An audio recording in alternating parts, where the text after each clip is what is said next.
Yes, j'espère que vous allez bien. Dans cette vidéo, on va voir l'imam Boussena qui va parler des coranistes. Les coranistes sont-ils égarés? On va écouter ensemble et on va commenter ensemble, ok?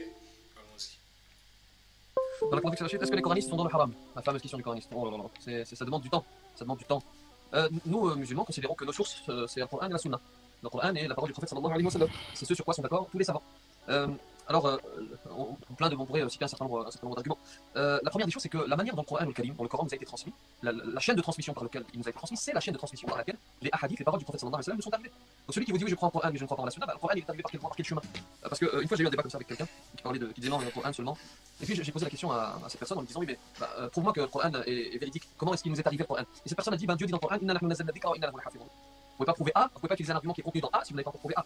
Donc, et puis moi, comme cette personne n'arrivait pas à répondre, moi j'ai répondu. Ça s'appelle tawatur. C'est-à-dire que le Coran a été révélé au prophète Mohammed sallallahu alayhi wa sallam et le prophète a ensuite récité le Coran. Les scribes ont écrit le Coran et l'ont retenu dans leur cœur. Et puis ils ont transmis eux-mêmes à leur tour le Coran. Et puis les suivants ont transmis aux suivants des suivants, etc. Et vous voyez bien qu'une chaîne de transmission se constitue. Comment est-ce qu'on est sûr maintenant qu'il n'y a aucun verset qui a été inventé? C'est ce qu'on appelle tawatur. C'est-à-dire qu'il y a tellement de sources, il y a tellement de maillons dans la chaîne qu'il devient impossible que tous ces maillons se mettent d'accord pour inventer ne serait-ce qu'un verset. Alors, l'exemple qu'on donne généralement, c'est les villes. Vous êtes toutes et tous sûrs ici qu'il y a une ville dans le monde qui s'appelle Shanghai qui existe, ou New York, ou Miami, n'est-ce pas? Pourtant, vous n'êtes pas tous partis à Shanghai, à Miami, mais vous en êtes sûrs. Pourquoi? Parce qu'il y a tellement de sources qui nous informent de l'existence de ces villes qu'il devient impossible que toutes ces sources se mettent d'accord pour inventer ces villes. C'est la même chose avec le Coran et avec la Sunna. Il y a tellement de sources qui transmettent le Coran qu'il devient impossible que toutes ces sources qui transmettent le Coran se mettent d'accord pour changer des versets. De la même manière pour les hadiths, alors c'est toute une science, il faut du temps pour comprendre ça. De la même manière pour les hadiths, il y a tellement de sources qui sont concordantes qu'il devient impossible que toutes ces sources se mettent d'accord pour rendre faible un hadith qui a été considéré comme fort, qui a été considéré comme authentique. Et il faut s'intéresser à la méthode des savants. Comment est-ce qu'on a classifié les hadiths? Comment est-ce qu'on a dit tel hadith est sahih, tel hadith est daif? Est-ce que vous savez qu'il faut que les sources soient diverses? Est-ce que vous savez que lorsqu'il n'y a qu'une seule source, il y a une classification particulière qui est le hadith ou l'ahad?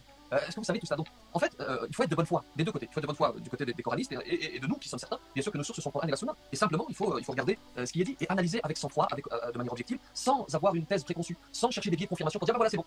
Voilà, c'est-à-dire j'ai déjà une thèse, en fait je vais chercher tous les arguments qui vont la conforter. Donc bien sûr que nos sources ce sont le Coran et la Sunna, il faudrait du temps pour développer. Exactement, avec l'Afrique. Yes, j'espère que tu as entendu, tu as pu entendre. En laissant, je me suis rendu compte que j'avais laissé sur 2 minutes en x2, tu vois.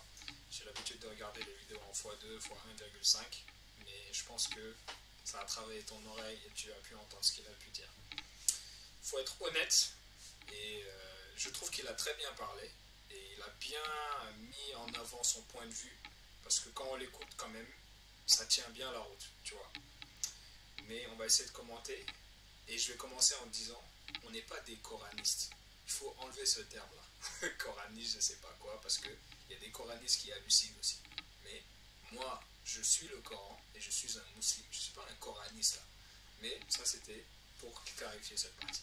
Mais c'est un imam que... Oula, attends, je sais pas si on entend. En tout cas, l'imam Boussena, c'est quelqu'un de respectable, je trouve. En tout cas, moi, personnellement. C'est quelqu'un qui réfléchit, qui est posé, qui reçoit pas mal de critiques, d'injures, mais qui prend sur lui un maximum, tu vois. Et en tout cas, j'ai bien aimé. Mais ce que les gens doivent comprendre, c'est que de un, Dieu dit qu'il va préserver le Coran. Du coup, que les gens rassemblent, que les gens font ce qu'ils veulent, tu vois. Le Coran sera préservé. Ça, c'est la parole de Dieu. Il a donné des infos sur comment les gens ont rassemblé le Coran, c'est très intéressant.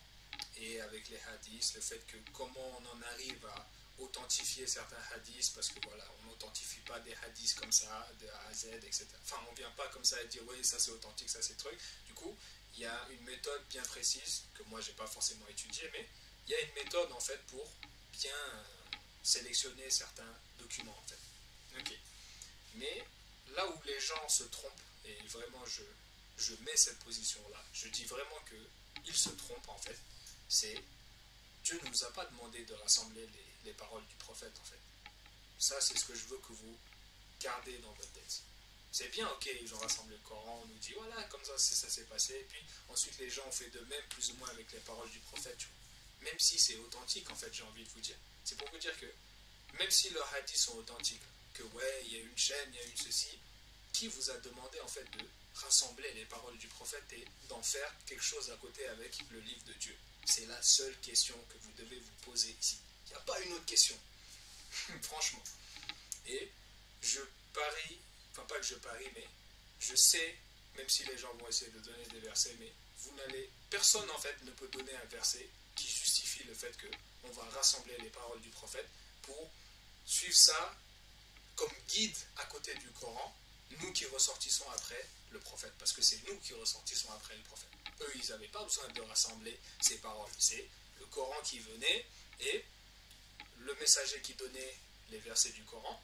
Et on a des versets dans le Coran pour dire aux gens, pour que quand les gens écoutent, pour dire que en fait, obéissez au messager, tu vois. Nous, on ne peut pas obéir au messager, là. Il n'y a pas de... C'est pour dire qu'il y a des messages qui sont dans le Coran, qui concernent le prophète, mais il le concerne quand il était vivant aussi, tu vois. Quand on dit au prophète, dis à tes épouses ceci, ceci, là, le prophète n'est plus là pour parler à ses épouses. J'espère que vous comprenez. Du coup, je sais ce que les gens vont utiliser pour dire, oui, il faut obéir au hadith, parce que dans ce verset, mais quand on étudie, on se rend compte que, désolé, ça ne fait pas référence au hadith, parce que vous n'allez jamais voir dans le Coran où Dieu nous dit que non seulement il faut rassembler les paroles du prophète, mais en plus de ça, les suivre correctement. C'est-à-dire, c'est le Coran qu'il faut suivre, c'est pas ses paroles en tant qu'être humain, tu vois, parce que le prophète est un être humain comme nous. C'est ce que le Coran donne, tu vois.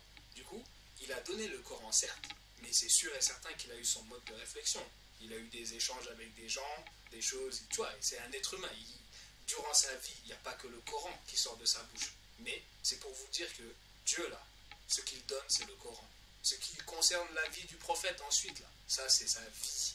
C'est sa vie d'être humain, c'est sa façon de penser, et il essaye d'aiguiller au maximum, comme tout messager, comme tout prophète le ferait, tu vois. C'est comme avec David, où il y avait la question des brebis, là, où on lui dit, il essaie de conseiller quelqu'un, tu vois. Il a son mode de réflexion, il donne. Mais c'est pour vous dire que Dieu nous a jamais demandé de suivre ce que le prophète dirait en dehors du Coran. Parce qu'on a des messages, on a des versets dans le Coran pour mettre en garde le prophète concernant ce qui vient de Dieu. On met en garde le prophète pour lui dire que tu n'as pas le droit de t'écarter de ça. Parce que Dieu nous montre que s'il avait inventé autre chose que ça, lui, sa vie est en jeu.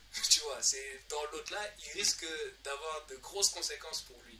Donc c'est pour vous dire qu'il y a ces paroles, certes, mais Dieu nous montre que moi, c'est le Coran que je donne et c'est ça que vous devez suivre. Le reste, je n'ai pas dit que vous devez le suivre. Et ce que les gens font, et c'est l'erreur que ces gens font, parce qu'aujourd'hui, notre position, on peut vraiment l'affirmer. On a eu plein d'informations en plus à notre temps aujourd'hui pour nous prouver aujourd'hui même que le Coran n'a pas été changé, parce qu'aujourd'hui, il y a des calculs qui viennent s'ajouter à notre génération. Notre génération n'a même pas d'excuses pour montrer si le Coran est complet ou non, parce qu'aujourd'hui on sait qu'il est complet et on peut le prouver mathématiquement aujourd'hui. Mais c'était juste pour revenir sur ce qu'il a dit, et j'essaie de faire une conclusion. C'est pour dire que Dieu, c'est ce que vous devez retenir encore une fois, Dieu ne nous a jamais demandé de rassembler les paroles de quelque prophète que ce soit.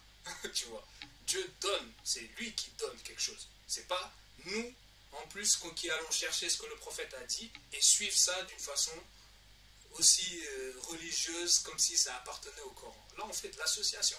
C'est les gens associent en fait les dires du prophète en dehors du Coran comme source de législation à suivre à côté de celle de Dieu. Et c'est ça l'erreur, parce que ça, c'est de l'association aussi. Parce que, bon, je sors de ce domaine-là. J'espère que tu comprends le fait qu'on associe en fait les hadiths avec le Coran pour dire que voilà, les deux vont ensemble. Mais c'est complètement faux ça, tu vois.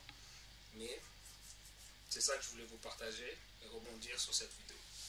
J'espère que vous comprenez le fond et le sens et la façon dont j'ai commenté ceci. C'est pour vous dire, encore une fois, que même si, c'est vraiment même si, tu vois, même si les hadiths sont authentiques, c'est-à-dire, c'est vraiment sorti du prophète. Tu vois, c'est vraiment sorti du prophète, le prophète a dit ça, le prophète a dit ci. Dieu remet le vrai et dit, vous devez suivre que ce que je vous ai donné. Le reste ne vient pas de moi. Et vous n'avez pas à le suivre en termes de religion, tu vois. J'espère que vous comprenez. Et pour donner quelque chose en plus sur les hadiths, vous devez savoir que, comme je l'ai dit tout à l'heure, c'est après son temps de vie, le prophète. Et c'est une innovation parce que Dieu demande de ne pas faire des innovations dans la religion. quand les gens étaient au temps du prophète, vous n'allez pas me dire que tout ce qu'il disait, les gens étaient en train de rapporter. En plus du Coran, il y avait déjà le Coran, c'était le Coran. Et forcément, comme je t'ai dit, il avait des discussions avec les gens. Mais ça, on ne l'a pas écrit, s'il vous plaît. C'était le Coran qu'il fallait mettre par écrit. Et quand lui, il est parti, c'est les gens, des années après, qui ont commencé à créer des rapportages, qui ont essayé de, voilà, de mettre sous écrit les paroles du prophète en plus. Donc c'est pour vous dire que on n'a pas à suivre doublement encore. C'est juste pour vous donner plus de bagages et pour vous dire que quand on prend du recul, on se rend compte que mais on n'a pas à suivre ces choses-là, même si elles sont vraies pour te dire. Alors qu'on ne peut pas dire qu'elles sont vraies, parce que personne de ces gens qui ont écrit en disant que oui, le prophète a dit, personne de ces gens ne l'a entendu dire. Et comme j'aime le dire, les gens auraient dû dire, le prophète aurait probablement dit, tu vois. Mais jamais le prophète a dit, parce que c'est faux de dire ça, en vrai de vrai. Mais c'est pour vous dire encore une fois, même si certains hadiths sont vrais, ils auraient probablement été prononcés par le prophète. Et c'est pour vous dire que c'est un plus à côté. Mais on n'a pas à faire un relief, on n'a pas à associer ça en fait avec le livre de Dieu. C'est deux choses complètement différentes, s'il vous plaît. Voilà. Et comme Dieu dit dans un verset, je boucle ici, si la mer était une encre, en fait, les paroles de Dieu, l'encre de la mer n'allait pas épuiser les paroles de Dieu. C'est pour vous dire encore une fois que Dieu a condensé le contenu qu'on a besoin dans le Coran. Et il aurait pu donner beaucoup plus, mais il s'est limité à un tel contenu, et ce n'est pas pour rien. J'espère que vous comprenez ma réponse à cette vidéo. Voilà, merci.